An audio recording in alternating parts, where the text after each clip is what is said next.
Hey, good afternoon, everybody. It's Mike coming to you live from Millennium Martial Arts. Well, actually, not from Millennium Martial Arts. I'm actually at my house right now. But this is Mike from Millennium Martial Arts coming to you live for the 211th time, Timeout Tuesday. And I've mentioned in many of my videos how proud I am of our students. I'm proud of their ability to adapt. I'm proud of their ability to work really hard through struggles both in and out of the dojo. I am proud of their perseverance through training, whether it was before the pandemic, just coming to multiple classes during the pandemic, adapting and weathering the storm, attending Zoom classes online with us for, that's which is something that has just never happened before. And we had students that attended hundreds of classes. We taught 900 classes. So it only stands to reason that many of the students that stuck with us for that whole period of time attended hundreds of them. And all of these things are impressive to me. And I'm very proud that we're part of these families that are producing these amazing students.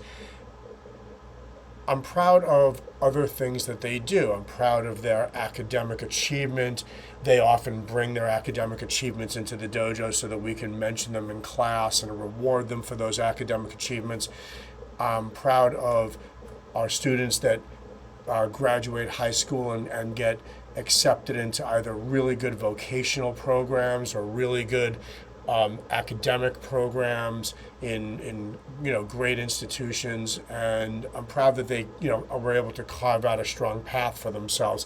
And again, I'm proud that we were a part of that journey. Certainly, there were many things that contributed to it, but we're for kids that have been with us for 8, 10, 12 and more years, we do feel a sense of pride, as if we had a contributing effect.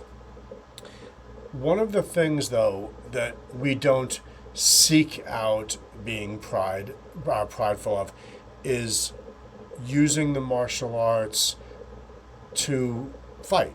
We're training peaceful warriors. We're training students to avoid conflict at all times. And despite the fact that our art is 100% based on self-defense, we're really encouraging our students to be peaceful examples and never use their martial arts. And I'm very thankful that on really definitely less than two hands at this point, can I count the number of students that encountered a violent encounter and had to use their martial arts.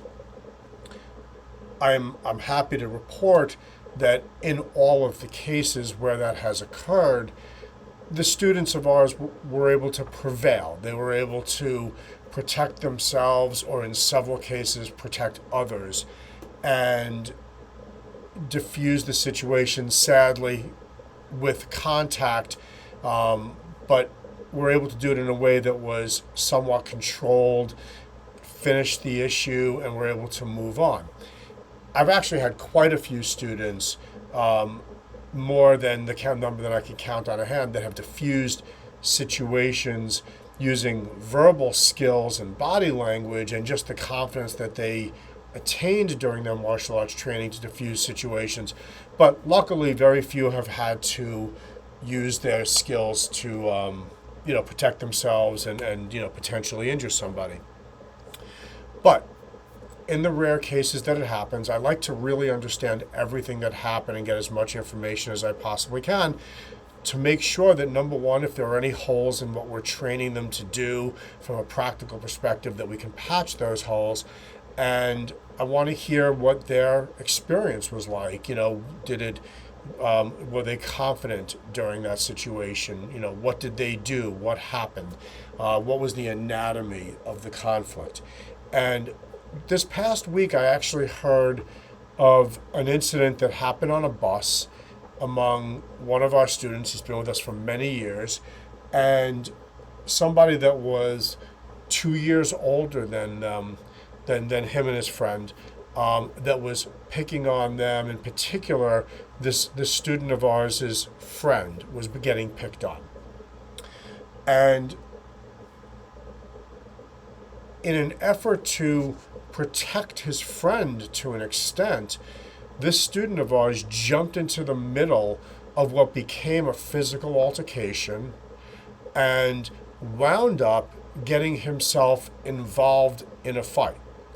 And the fight was ultimately broken up by the bus driver, and everybody, which is the case in schools these days, everybody gets in some trouble, right? The zero tolerance policy kicks in, and everybody kind of gets hauled down to the principal to understand what happened. Well, I was really proud when I heard the follow-up to this story, because the follow-up to this story was that they used the cameras on the bus to determine what happened in part. And the combination of the bus driver's anecdotal commentary on what happened with the video showed absolutely and clearly that this student of ours stood up to protect somebody else, tried to break up a fight, did not instigate this fight, but then protected himself and his friend. And anecdotally, the bus driver made a point of saying that this student was really able to handle himself surprisingly well, given his size versus the others and age difference.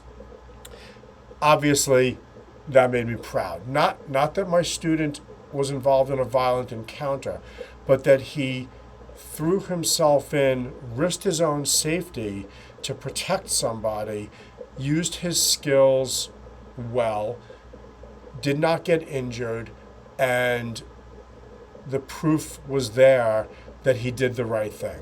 So that brings pride to me, and I know to his parents as well.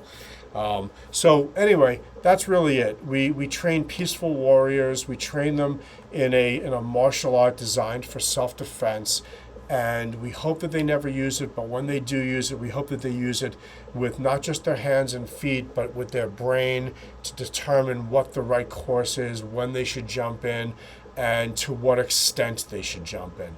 So anyway, I'm very proud of all of our students. I think I've said that a couple of times, but I can't really say it enough. So with that said today, I wish everybody a very nice day. Stay warm. It's nice and cold out, of course. It looks like we are going to be able to do our belt test this weekend. We've had to postpone it 2 times. And this time we hope that the weather will cooperate and we'll be able to do our test. We have a lot of students that are very well prepared, and we're looking forward to leveling them up to their next belt so they can just begin learning something new and progressing through their journey. With that said, peace to everybody.